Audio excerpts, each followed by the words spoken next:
So I filmed this once already and I didn't like it, so let's do this again. Take 2. So growing up, I had these boxes that I wanted to check to fulfill, you know, the requirements of being a female human. Go to school, get married, have kids, in that order. Because that's what, you know, my mom did and my grandmother did, and the couples all around me were married and they had kids, and that's what we see, and that's kind of what I expected myself to do, right? When I'm 5 years old, I'm like, when I get married, I want this at my wedding. And I didn't really put a lot of other thought into it until I got to college. So I'm 19, never dated before, and I'm in this class with this dude. We had a great time. We'd hang out before class, we'd hang out after class, we went to see movies and like studied for 4 hours and just talked about our lives. But we had a great time, and then I got this thought in my head like 3 weeks in. Are we dating? And I didn't know how to answer that question, and I wasn't gonna ask because that's way the fuck too awkward. So I'm just like, this is terrifying. And so I just started I've been ghosting this boy for 8 years. So a year later, I meet another guy and we're in class and we start talking and realize we have a lot in common, and he's a really great guy. Like, all of these men are really great men, just so we're clear. And, you know, we're hanging out and I ask him, hey, you want to go see Guardians of the Galaxy with me? And he's like, frick yeah, I do. So we go to see Guardians of the Galaxy.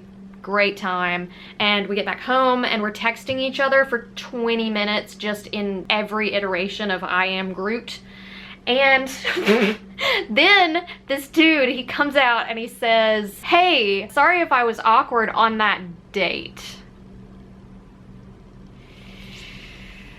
So I'm sitting there and I'm like, how does this keep happening? Has it happened before? I don't know. So I do this thing and I'm thinking, okay, so I'm 20 or 21, one of the two. And I'm thinking, fuck, I have these boxes that I need to check. And I'm not dating anybody. Like, we gotta like get a move on here. And so we date for like a week until I realize that I really don't like this. And every time he asks me to go do something, I'm like, I'm good. And it just makes me really fucking uncomfortable, like this whole dating thing. And I'm like, so I like slow motion break up with this person without actually breaking up with them, assuming that we were ever actually, I mean, I guess we were, I don't know how this works. There were many signs that I was not straight and I didn't clue into any of them. So, I stopped talking to this person too, though much on a more downslope thing rather than a cliff. And I just decide, you know, maybe I haven't found my person yet. Maybe I need to wait until I'm off to school in somewhere that's not my hometown, have more of a diverse selection, let's say, and then I will date and find my human and do like the whole go to school, get married, have kids thing, and it'll be fine. So I go off to Berry College and I'm like, cool, let's go. Another very nice human being. This is the first time that I've been on a date knowing beforehand that it was a date and during. So automatically, we're doing better than we were. This is not a white supremacist gang sign. I just feel the need. The world we live in is so fucking crazy. Anywho, so I go out with this guy, movie, it's great. And then we're like, okay, let's go on another date next weekend. So I Google, what do you do on dates? And Google said that you go to a coffee shop. And I'm like, I don't even like coffee. So I'm like, okay, I guess we have to go to the coffee shop. And he's like, you don't even like coffee. Why, like, what do you want to do? And I was like, I mean, I want to just go for a fucking walk. And he's like, okay. And I was like, okay, I could do this. Let's do this. I'm not having to sit with, you know, a male human and like get close to them. Why would you want to do that if your goal is to get married someday? So we plan to go walking. This whole thing is just, it's a saga, man. It's a saga. So we decide that we're gonna go walking by the river, go through the week, we're texting, we're having a good time, and then it gets to be Sunday. I'm at my parents' house in the kitchen. It's pouring down rain and I'm freaking out. I'm like, I'm gonna have to go to the coffee shop with him. And my mom's like, what are you talking about? I was like, I'm gonna have to go to the coffee shop because it's raining and I don't need to rain check this. I have to do this. And my mom was like, you don't have to date this person right now. And I was like, no, you don't understand. I'm 22. I've never successfully dated anybody. You know My Cousin Vinny, where Marissa Tomei is like walking back and forth and she's like talking about marriage and she's like, I gotta get married. And then she stomps her foot and she goes, my biological clock is ticking like this. I did that in our kitchen and I was like, my clock is ticking. My mom's like, she hugs me and she's like, you date when you're ready to date. And in my head, I'm thinking, I'm never gonna be ready. So it's like a fucking Hallmark movie, me driving back to campus. It is pouring down rain. I'm on the interstate in my car sobbing. Get back to my dorm room and I write this long breakup text with this boy. And it's like, I just can't do it. It's not you, it's me. No, like the whole 9 yards. There's 3 crying face emojis. And by the way, we had been on 1 date. So I sent him this horrifying text, like this poor boy. He texts me back and he's like super adult about it. He's like, that's okay. If you ever want to try again, we can do that. Handled it like a champ. So I just decide, you know what? I don't think I'm ready. This is the last time I ever dated because 2 weeks later, I met Jericho Brown. Wonderful, amazing poet. He's been to Barry a couple of times. We knew him before he won the Pulitzer.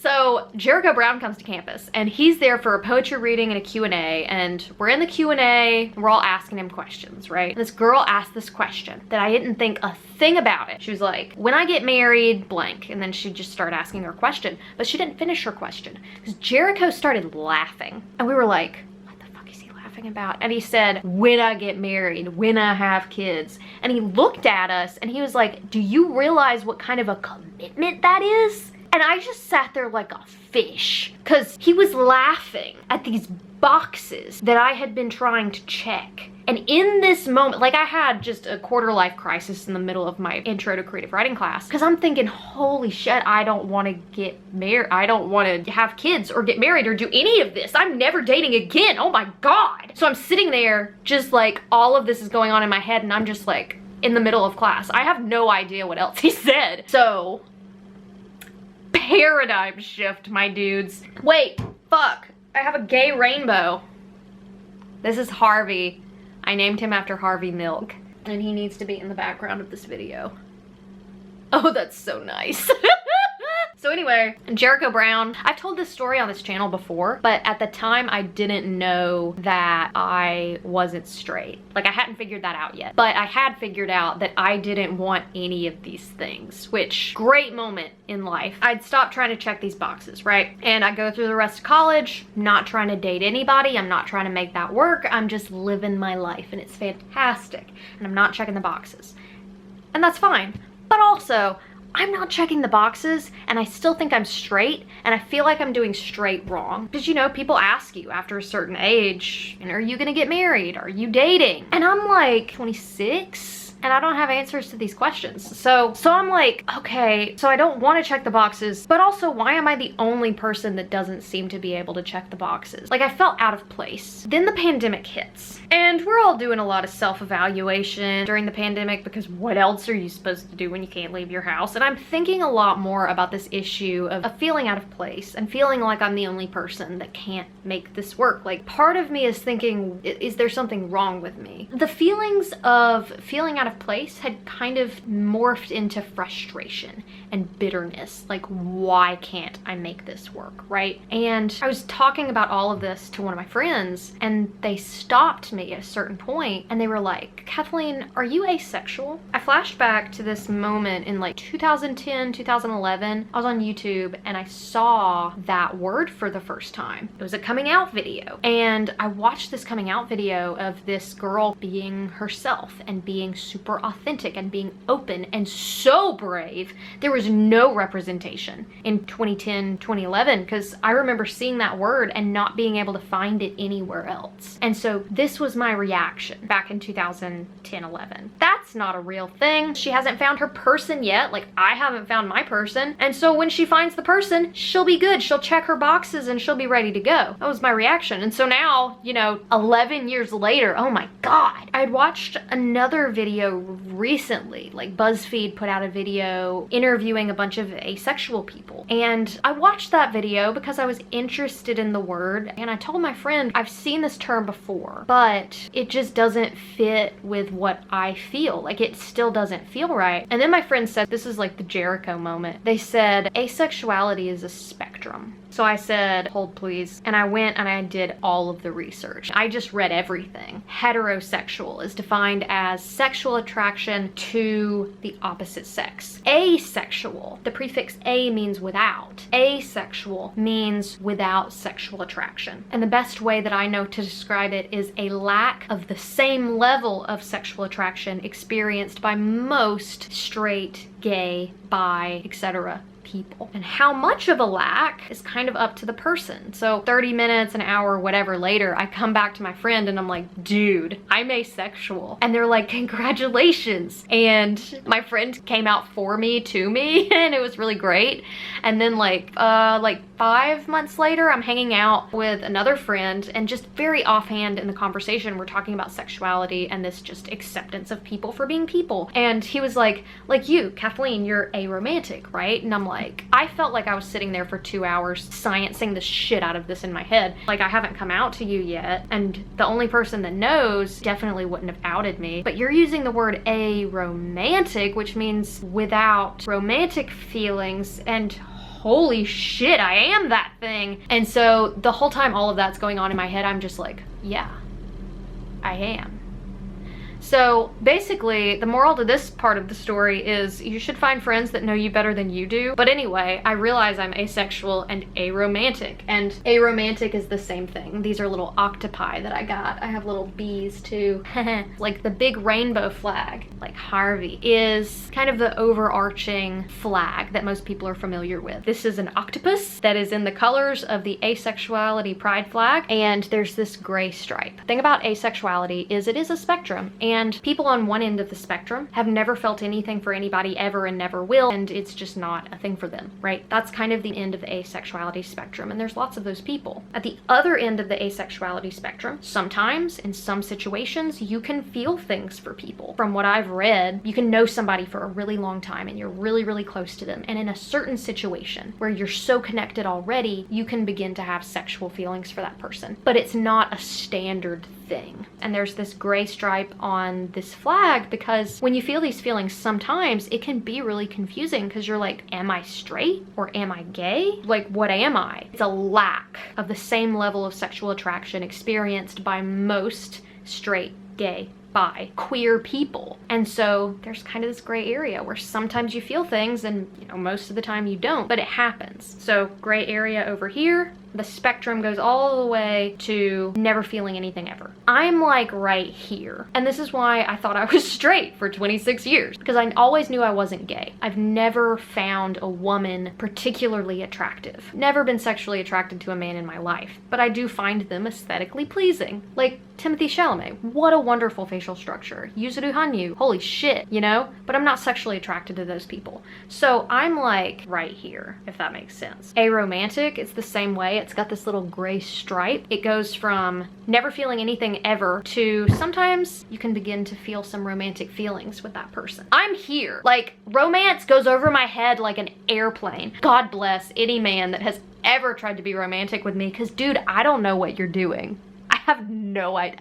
Like an airplane. So aromantic is also a spectrum from never feeling anything and not understanding to sometimes, right? I'm over here. Asexuality, right here, like in the middle. So yeah, those are the little pride flags. I also have them as bees. Aren't they cute? So I realized that I wasn't straight, and it was the greatest fucking moment of my life, because I went from feeling like something is wrong with me to realizing, oh, I don't need to check those boxes because they're not my boxes to check. I'm gonna make my own fucking boxes. I drew this picture that pretty much sums up where I am at this point. Asexual for short is just ace, and so a lot of times you'll see the little ace symbol like on a deck of cards, and that's the box that I have chosen for myself, and it's mine, and I feel confident and comfortable in it. I feel like myself. This is me. I'm asexual and I'm aromantic, and when I realized this, it was so wonderful.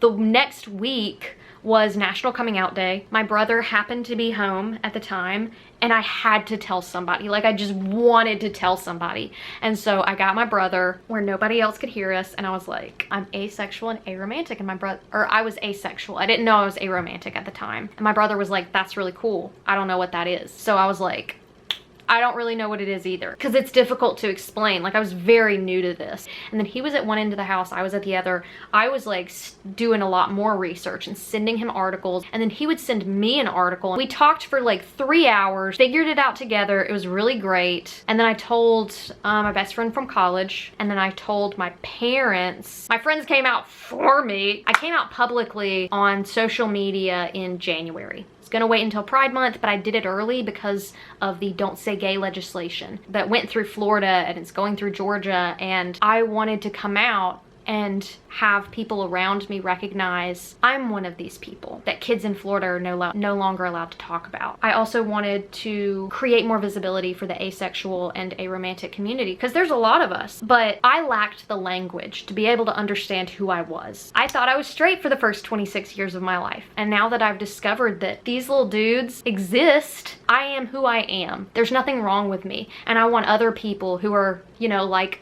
younger Kathleen to realize there's nothing wrong with you. You just haven't found the language to describe yourself yet. So I've got a bunch of links in the description down below if you want to just research and try and figure out who you are and be able to describe who you are to other people. Read that stuff down below. If you're an ally, if you've got a child who is in the LGBTQIA+ community and you just don't understand, everybody starts off not knowing. And then the beautiful thing about humanity and the internet is that we can read and discover and open our minds. So all that is down below. I'm asexual, I'm aromantic. This is my coming out video, and hopefully if you are a young asexual or aromantic person and you don't know it yet and you're watching this and you're like, wow, that's me, welcome. I want there to be more visibility, and in what small way that I can, here I am. You're not the only one. There's nothing wrong with you. You are exactly as you should be. That's it. That's my coming out video. And if you are a young, confused Kathleen like myself, I hope that you see this video and you understand that there's nothing wrong with you and you are just a wonderful human that is exactly as you are meant to be. All right, that's it. Happy Pride Month. Peace.